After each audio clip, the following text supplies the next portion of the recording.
दोस्तों नमस्कार। चर्चा करेंगे निफ्टी मंडे के दिन कहाँ पे कामकाज कर सकती है। प्रीवियसली हमने क्या डिस्कस किया था। 25,900 के ऊपर हमने बाइंग का सोचा था। मार्केट ने डेफिनेटली ब्रेक किया, काफ़ी अच्छा मूव दे रही थी मार्केट। फिर एक डिप लिया, फिर कहीं ना कहीं मार्केट साइडवेज हो गई।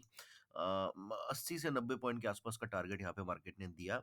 ओवरऑल हमने कोई पुट के बारे में बात किया नहीं था, तो उस हिसाब से देखा जाए तो मार्केट ने हमारे दिशा में ही मार्केट ने कामकाज किया, बट कुछ खास मोमेंटम, बहुत बड़ा कुछ प्रॉफिट मार्केट के अंदर हमें देखने को नहीं मिला। अब देखो, क्योंकि मैंने आपको पहले भी समझा के रखा है कि 26,000 का लेवल इंपॉर्टेंट है ना?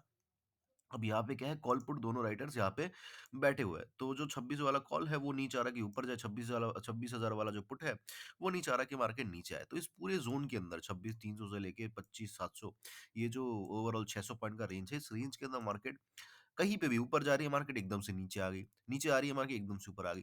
तो ऐसे मोमेंटम आपको देखने को डेफिनिटली मिलेंगे, और बहुत बड़ा कैंडल बहुत रेयर है। हाँ, एक दिन चलो मान लेते हैं कि यहाँ पे एक बहुत बड़ी कैंडल बन गई, फिर से साइडवेज मार्केट हो जाएगी। तो यहाँ पे वो गेम चल रहा है, अभी भी 10 दिन के आसपास आई थिंक मार्केट है इस साल, है ना? जब तक ईयरली क्लोजिंग नहीं होती तो ये 26,000 वाला छोड़ेगा नहीं। ये यहाँ पे ऊपर नीचे मार्केट करती रहेगी, ऐसा लग रहा है देख के, ठीक है? डेली टाइम फ्रेम के ऊपर चले तो देखो, डेली टाइम फ्रेम के ऊपर लग ऐसा रहा है कि अगर मार्केट फ्लैट वगैरह खुल जाती है, ठीक है, फ्लैट बिल्कुल फ्लैट खुलती है, तो डेफिनेटली यहाँ पे एक बहुत बड़ी ग्रीन कैंडल यहाँ पे मार्केट खड़ी कर सकती है। अगर फ्लैट खुल जाती है तो, या प्रीवियस जो कैंडल है ना उसके रेंज के अंदर खुल जाती है, फ्लैट या गैप अप, तो कहीं ना कहीं फिर जो है मार्केट के अंदर ऐसी ग्रीन कैंडल देखने को मिल सकती है। मार्केट अगर कहीं ना कहीं गैप अप खुल जाती है तो फिर मार्केट के अंदर प्रॉब्लम है।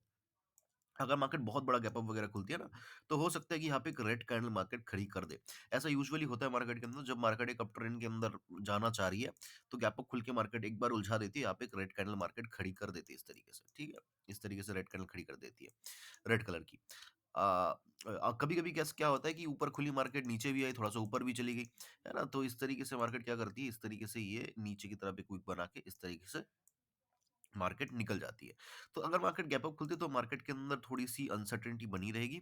लेकिन अगर मार्केट गैप अप खुलती है, बहुत बड़ी गैप अप, तो मेरे हिसाब से मार्केट जो है, कहीं न कहीं एक जो है पहले के हाफ में नीचे की तरफ ही मेरे हिसाब से रहना चाहिए। है ना? सो 5 मिनट 15 मिनट के टाइम फ्रेम में चलते हैं, समझ लेते हैं कि मार्केट कहाँ पे कामकाज कर सकती है। देखो, बहुत ही सिंपल है, मार्केट अगर फ्लैट खुल जाती है, फ्लैट या थोड़ा-सा गैप अप, है ना? थोड़ा-सा गैप अप खुल जाती है। 26,000 के लेवल को ब्रेक करती है, मैं यहाँ पे कॉल की तरफ इंटरेस्टेड रहूँगा। अगर मार्केट पहले ही 5-10 मिनट के अंदर फ्लैट खुल के 26,000 के लेवल को ब्रेक कर देती है, तो मेरे हिसाब से काफ़ी लंबे टारगेट्स मार्केट के अंदर 26,200 या 26,180, है ना? इन किसी पॉइंट के आसपास तक के टारगेट्स मार्केट दिखा सकती है, अगर मार्केट फ्लैट खुल जाती है तो। नीचे की तरफ फ्लैट खुलती है मार्केट, गैप डाउन खुलती है, 25,900 के नीचे ही हम पुट की तरफ इंटरेस्टेड रहेंगे, 25,800 तक के टारगेट्स नीचे की तरफ देखने को हमें मिल सकता है। अब बात आती है जिसके चांसेस ज़्यादा है कि गैप अप।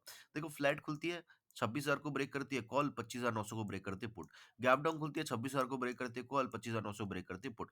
अब जिसके चांसेस ज़्यादा है कि गैप अप। देखो, अगर छोटा-मोटा गैप अप खुल रही है मार्केट, मतलब 26,020, 26,040, इन किसी पॉइंट के आसपास खुल रही है, तो पहले 5 मिनट का कैंडल देखना है। अगर पहले 5 मिनट के अंदर मार्केट जो है 26,000 के नीचे आ जाती है, पहले 5 मिनट के अंदर, विदिन फर्स्ट 5 मिनट्स अगर मार्केट 26,000 के नीचे आ जाती है, तो मैं तुरंत जो है यहाँ पे एक पुट एग्जीक्यूट करना चाहूँगा। हो सकता है उसका टारगेट जो है बहुत लंबा ना हो, 25,900 तक ही हो, बट मैं पुट की तरफ बैठना चाहूँगा अगर मार्केट खुलते ही नीचे आ जाती है। तो पहले 5 मिनट का कैंडल का जो हाई रहेगा, वो मेरा एसएल रहेगा। किसी भी पॉइंट ऑफ टाइम वो हाई ब्रेक होता है, मैं पुट से निकल के जो है यहाँ पे कॉल की तरफ शिफ्ट होना चाहूँगा। सिमिलरली अगर मार्केट बहुत बड़ा गैप अप खुल रही है, 26,100, 26,200, 26,150, है ना? किसी पॉइंट पे 50, 60, 70 पॉइंट या उससे ज़्यादा, है ना? 100, 150 पॉइंट अगर मार्केट गैप अप खुल रही है, तो पहला कैंडल देखना है। पहला कैंडल अगर रेड बनता है 5 मिनट का, तो उसके लो के नीचे मैं पुट की तरफ इंटरेस्टेड होऊँगा। सिमिलरली इसका हाई जो है मेरा स्ट्रिक्ट स्टॉप लॉस रहेगा। अगर मार्केट किसी पॉइंट ऑफ टाइम इसको ब्रेक करके ऊपर निकल जाती है, तो मैं कॉल की तरफ नहीं बैठूँगा। देखो, छोटे-मोटे गैप अप में, मतलब 26,000 के आसपास खुली और फिर जो है नीचे आ गई, मैंने पुट लिया और फिर मार्केट ने एक्सेलरेट कर दिया, मैं कॉल की तरफ इंटरेस्टेड हूँ। लेकिन मार्केट बहुत बड़ा गैप अप खुल गई। नीचे पहला कैंडल रेड बना, मार्केट नीचे आ रही है, फिर ऊपर चली गई, स्टॉप लॉस हिट कर दिया।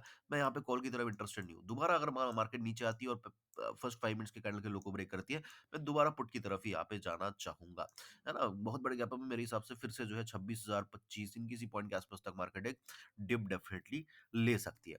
ऐसा भी हो सकता है कि ऊपर खुलने के बाद एक रेंज में रहे, फिर जो है एक एक डिप दे दे, उसके बाद जो है ऊपर की तरफ जाए। ऐसा भी चार्ट बन सकता है मार्केट के अंदर। तो बहुत बड़े गैप अप में थोड़ा-सा अनसर्टेनिटी मार्केट के अंदर बना रहेगा।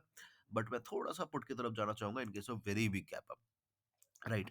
और छोटे-मोटे गैप में मैंने बोल ही दिया कि मैं पुट में भी इंटरेस्टेड हूँ, स्टॉप लॉस हिट होने पे मैं कॉल में भी इंटरेस्टेड रहूँगा। आई होप कि वीडियो आपको अच्छा लगा होगा, अच्छा लगा तो लाइक कर देना, कमेंट कर देना, चैनल को सब्सक्राइब ज़रूर से कर देना। मुझे सुनने के लिए आपका बहुत-बहुत धन्यवाद।